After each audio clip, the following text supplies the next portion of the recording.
This is a map of the different ethnic minorities in Iran.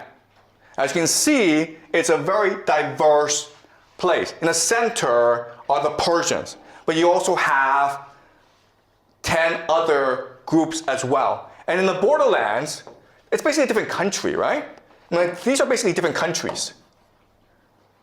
And so these places have more common areas with their neighbors than they do with Iran.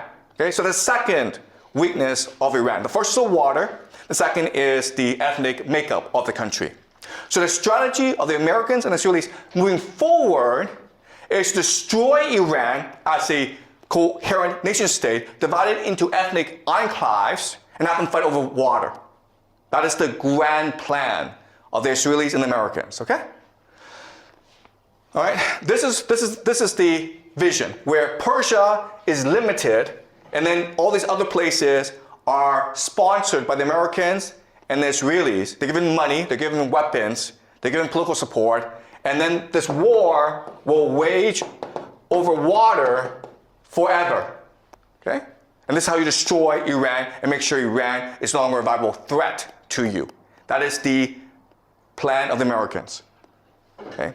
As you can see, it's a pretty evil plan, and that's why they have not announced it, right? Because if you announce it, you're like, why are you doing this? What did the Persians, what did the Iranians ever do to you to warrant you coming and destroying their civilization? And the answer is nothing, right?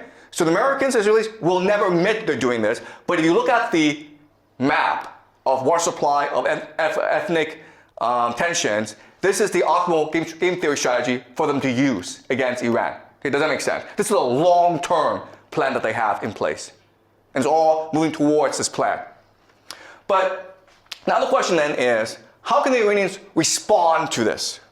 And the answer is this. This is a map of the Muslim world, okay? So the light green are the Sunni people, okay? That's 90% of the entire Muslim population, about 2 billion people, okay? Then you have in dark green the Shia. So as you can see, the main place of the Shia is Iran, okay? Iran is one of the few Shia nations in the world. But you can also see from this map that Shia are spread throughout the world, okay? And so the first thing that the Iranians want to do is create a jihad to unite all the Shia against the American empire. All right, so what they want to do is create an uprising. And it's already happening, guys. The Shia in Pakistan stormed the American embassy in Pakistan, and the Americans killed a lot of people, okay? The Shia have attacked the American embassy in Iraq. The American embassy are being attacked in a lot of places, right? So the first strategy is to create an international global jihad of the Shia against the American empire. And it's already happening. It will continue for a long time because the Americans have killed the Khamenei, okay? And that requires vengeance. The other thing, though, is that it can unify the Muslim world, okay? If you look at this map, most of the Muslim world is actually run by dictatorships that are not popular at all, okay? And they're allowed to exist because of the American empire, right? You go to Saudi Arabia, Egypt, Algeria,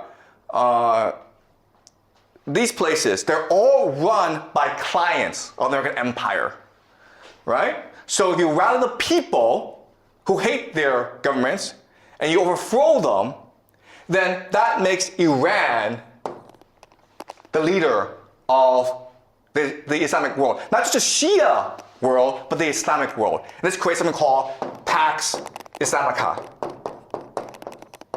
That is the end goal, guys. Okay? If you do that, then you don't have to worry about the Americans and the Israelis anymore. Right? So the Israeli game plan, the American game plan, is to fracture Iran into ethnic enclaves, and they'll fight over water for the rest of their lives, and they'll all die. The Iranian game plan is to create a religious war, a crusade, that unifies the Shia people, that overthrows the American empire and establishes something called the Pax Islamica.